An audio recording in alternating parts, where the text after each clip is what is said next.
Now joining the One Star Recruits podcast, we have a dog owner, a Chino Hills, California legend, a middle child, and a guard for the NBA G League's Greensboro Swarm, LIANGELO Ball. Hey, thanks for coming on One Star Recruits, Gelo. Yeah, thanks, man. Thanks for having me. Hey, I mentioned that you're in the middle brother. I know you're 13 months younger than Lonzo and about 3 years older than Melo, but I'm curious because I have two young boys that are ages 3 and 5, and they fight like crazy now, like nonstop, but I'm hoping they'll be close like the three of you guys are when they get older. Are you in like constant communication with your brothers? You guys call and text every day? I'm just curious, like who do you text more and all that? Yeah, probably not every day, but every other day for sure. Like I talk to them a lot for sure. Melo and Zoe. And growing up, really fight for real. You guys got into it. We'll have a little arguments getting into it, but we don't really like I wouldn't hit them in the face or nothing. You feel me? Yeah. I hope it doesn't get to that level, but I'm hoping that they're like you guys when they get older. So, hey, you're talking to us from the G League showcase in Vegas right now, and you look good out there last night. I think you were 4 or 5 shooting, and really you've been shooting well during your whole run in the G League this season. I know you're getting some good reps out there, and you're a big guard. So is shooting your ticket to get called up at this point? What need do you see yourself filling for an NBA squad? Yeah, I mean, I think if a team needs somebody to score or like stretch the floor, I think I'll be a good fit. Or if they need shooters, so yeah, it's pretty much just what the team needs. If they tell me they need something, I'm gonna play that way. If that makes sense. Yeah, no, that makes perfect sense. You're kind of the utility player. I think it's right now too. We were talking about it just before you hopped on. How this is a time for ballers, like calling all ballers. Like time to show up and opportunity calls. Is there a certain part of your game right now in Vegas that you're focusing on, or you're just really mentally staying pretty well rounded overall? I'm always just ready to play. Like I look at the game as it's fun for me. So I like playing games. I like being on the court. So it's not really pressure to me. I like just going out there and playing, man. So I think that keeps my mind level. Real fast before we move along, just because we're on it here. I worked for Golden State for a handful of years. Shooters are going to shoot. Any thoughts just on Curry in general right now? Was that inspirational for you at all? Is that another day at the office for you when you see stuff like that? I mean, I like seeing stuff like that. It's cool to see, especially like at that level. Like it's cool to see Steph Curry do that type of stuff. So it was cool. But is there a shooter you kind of like modeled your shot or your game after growing up? Like maybe Curry's. I'm not gonna lie, bro. Like I've been shooting far as hell since like a little baby. Like shot whatever I wanted to on every like even if it's like not the regular shot, like barely passing half court, I still might pull up.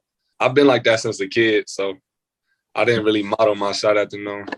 But someone that I did watch a lot growing up actually was Ray Allen. Yeah, I loved Ray Allen, watching him play. That quick shot, the way he comes off those screens. Yeah, I didn't know you were launching shots like that originally from Chino Hills. So you might have started this phenomenon out there in Chino Hills, not Steph, getting all the kids. Yeah, for real. Yo, I also worked in the G League in Santa Cruz. I really respect the league a lot. And it's been a few years for you since you left UCLA. You played in Lithuania. You did, now you're doing the G League thing. If you had to do it over again, you're kind of one of the few guys that's done the buffet, if you will. If you had to do it all over again now, looking at the your choice, you had a do-over, would you choose a particular route or are you cool with the route you chose? I'm cool. I wouldn't change nothing for real. That's just like how I am. No, I ain't got no problem with it. It's just part of life. What was the best thing you ate in Lithuania? Bro, I used to eat crepes every day, bro.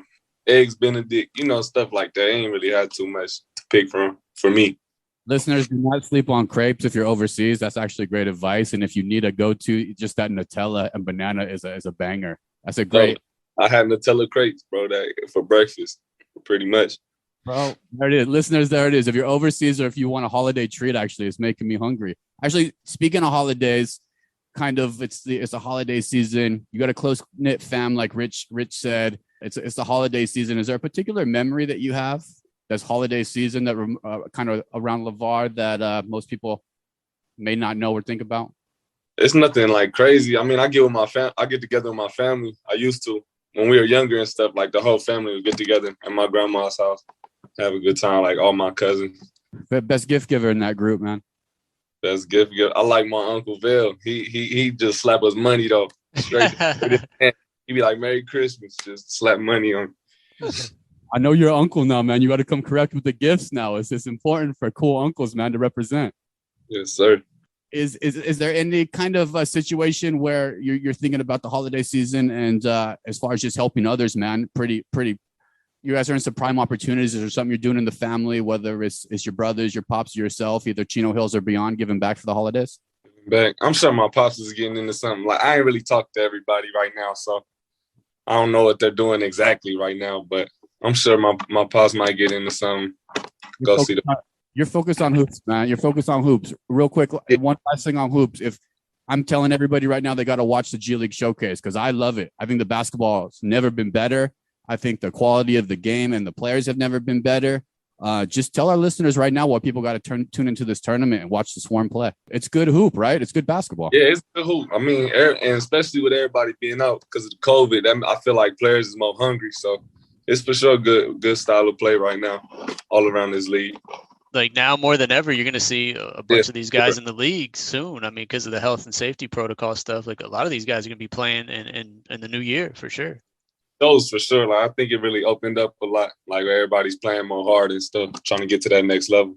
Who's a player in the G maybe that you just came across in the last few months that you've been impressed by and like really people might not know about, but you think has a good future in the league other than yourself?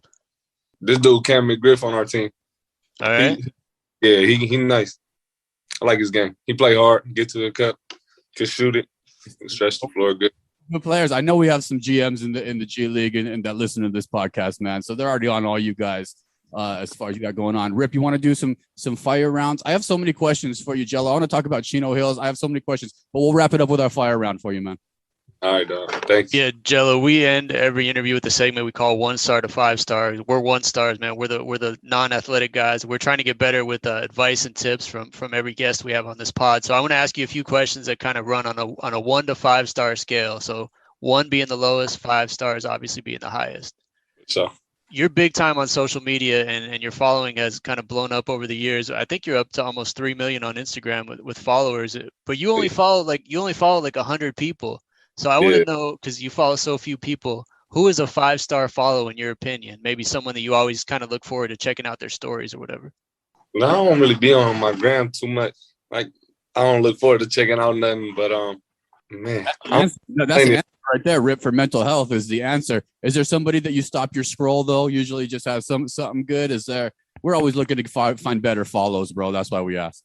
Oh, I don't know, bro. Like I just be like, I'll see my girl stuff. If she posts something, that's cool. My brothers, like, it's nothing crazy though. I don't even be on it. Next time you log in at 1 Star Recruits, brother, check us out. We're on there. All right. Right. Yeah, right, Rip. It's all about hoop, man. It's all about hoop for this guy right now. No social media. All right. DK mentioned Lithuania. You were there for 4 months when you were 19, and we hear all kinds of crazy stories about overseas hoops. I know you got the crepes, which is good, but there's all kinds of stories about bad travel, people not getting paid, and I know you had some crazy moments over there. So, what was your kind of 1-star welcome to Lithuanian basketball moment? Maybe a crazy story or experience that you don't want to ever remember. No, I don't care about it. I'll tell y'all though. Probably like when I went overseas in Romania, they were like heating up hot quarters and dropping them down the tunnel. So they was like putting hot quarters on us while we was waiting in the tunnel. Whoa! So that was one of the craziest things. Damn. Another thing is I for sure ain't get paid like how I was supposed to, but is that I don't be tripping money when I play for real. So I let them have that. But I was like, damn, I ain't get paid.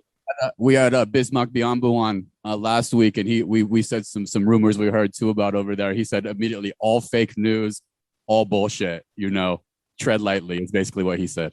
That's the stories you always hear about not getting paid, man. And you guys brought so many people out for those games too. Yeah, you gotta like hunt your money down for real out there. It's not. But it depends where you go for real. Some teams they got it organized. But yeah. In Lithuania though, it was cool. I didn't know what to expect. I was 18. Let's move it back to the hometown in Chino because you guys kind of put that city on the map. And I'm in Long Beach right now. I live not too far away, but I've never really known anything about the restaurant scene over in Chino because we love food on this podcast. So yeah. I just want to know whenever you find yourself back home in the Inland Empire, what's the restaurant you always have to stop in at? Well, I stopped in at Wingstop, but that's everywhere. But a place that y'all don't like that nowhere else has is Bravo Burger. Bravo Burger. That's in Chino? Chino Hills, yeah. You just get the burger and fries there? What's the order? No, I get their breakfast burritos. That's the best.